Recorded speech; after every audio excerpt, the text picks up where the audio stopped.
Olá, meus queridos, tudo bem? Vamos falar hoje sobre Gênesis capítulo 1 e o versículo 1. O texto nos diz: No princípio criou Deus os céus e a terra. Esse texto tem sido utilizado por algumas pessoas para embasar a doutrina da Trindade.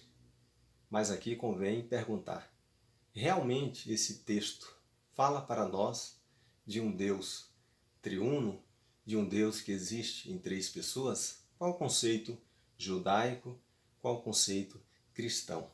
Vamos procurar responder de forma clara, o mais possível, esse texto fazendo alguns comentários.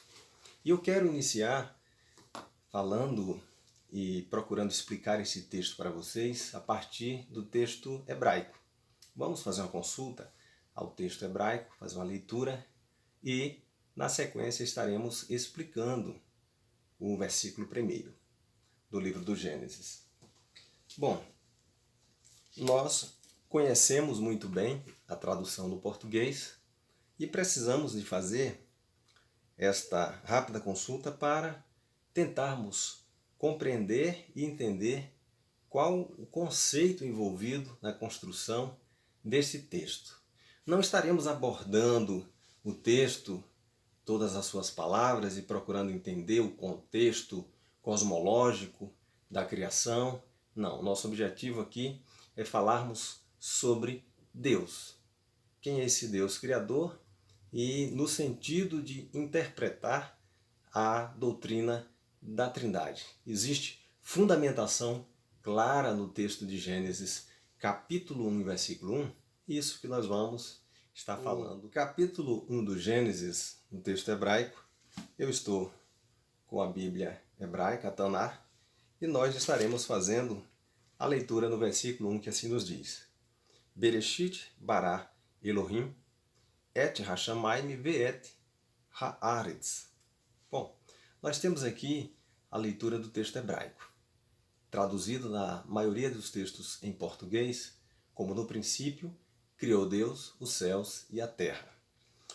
Passando rapidamente na construção do texto hebraico, nós queremos falar sobre Elohim.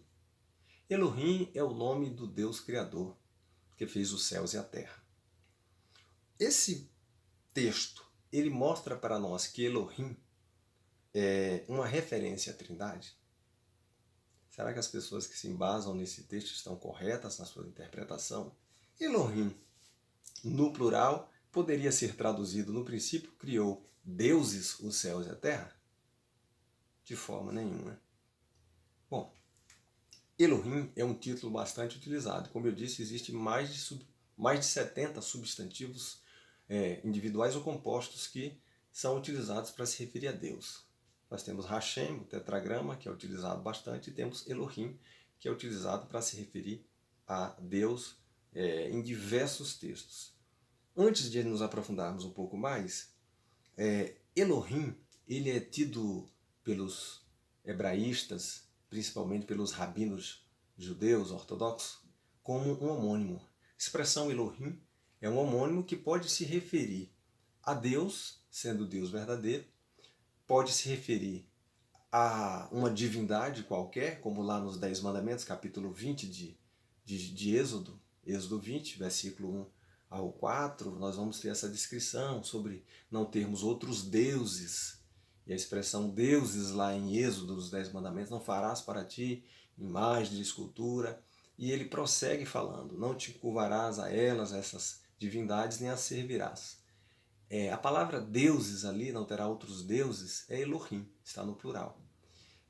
O homônimo Elohim pode ser utilizado para se referir a Deus, o verdadeiro Deus de Israel. Pode ser utilizado para se referir a um falso Deus, como nós temos no texto bíblico. Pode ser utilizado para se referir a seres angelicais. Nós vamos observar, eu vou deixar algumas referências no link embaixo. Pode se referir ao próprio homem, que às vezes é apresentado com este substantivo. No entanto, nesse texto da criação, o que nós devemos compreender é que ele está descrevendo a criação do nada, ex nihilo, e se refere a um Deus soberano. Não se refere ao homem, não se refere a anjos, não se refere a deuses falsos, como as mitologias gregas, romanas e outras mais têm, mas se refere ao Deus verdadeiro, o Deus de Israel, o Deus único, Deus de Israel. Portanto, Elohim aqui é utilizado para se referir a uma divindade verdadeira e exclusiva, o Deus Criador. Agora, com relação a Elohim está no plural e não no singular, na sua forma singular, que é Eloá, é onde nós vamos falar um pouco mais. Alguns dizem está Elohim no plural porque se refere à Santíssima Trindade.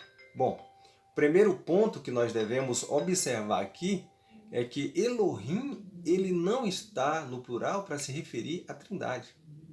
Por que não? Porque nós temos, antes de Elohim, um verbo que está no singular. Bará é um verbo que está no cal perfeito. Está no cal perfeito.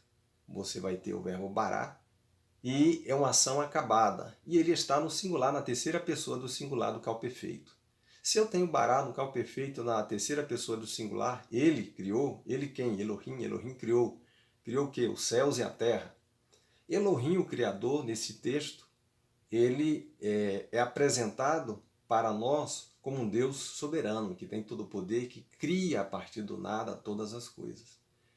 Porém, para aqueles que pensam que esse texto está se referindo à Trindade de Deus, é um engano, como diz Calvino. Calvino vai mostrar que isso é uma forma equivocada. Se nós pegarmos o comentário da Reforma, nós vamos observar essa interpretação de Calvino quando ele diz o seguinte, vou até abrir para que vocês possam acompanhar.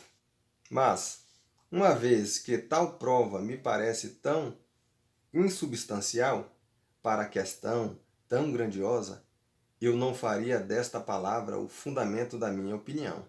Na verdade, os leitores devem se resguardar dessas interpretações forçadas.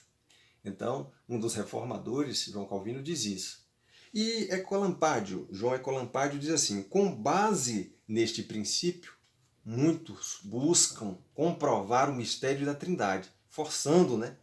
Sem dúvida, eles estão forçando e deveria ser condenado.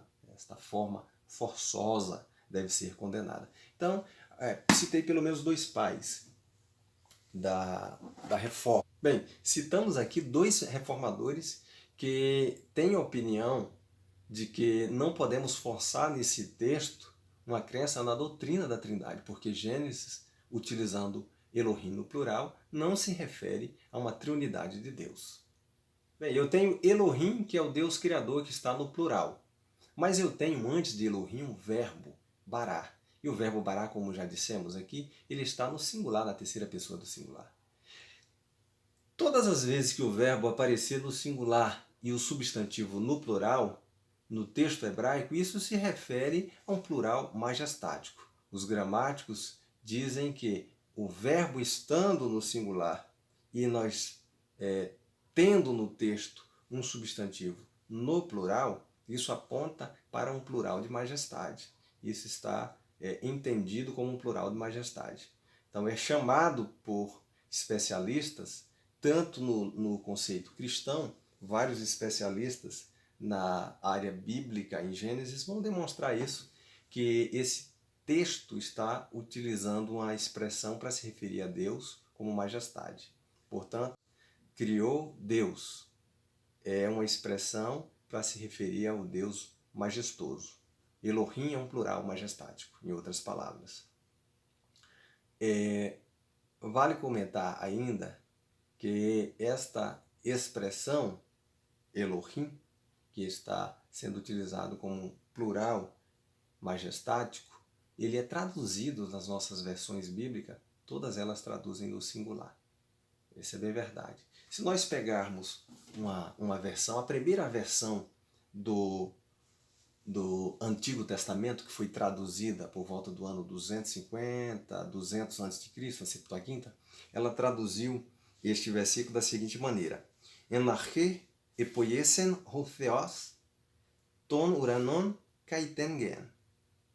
Se nós temos a expressão Enarche epoiesen hotheos ton uranon kaitengen para se referir a Gênesis capítulo 1 e versículo 1, como tradução nós temos Enarche, no princípio, Epoiesen, criou, Ho Theos, o Deus, Ton Uranon, os céus, Kaitenge significa e a terra. Então, essa construção de Gênesis, ela traduziu a Septuaginta, o texto hebraico, que estava no plural, Elohim, por Ho Theos, no singular. As nossas versões bíblicas traduziram no singular.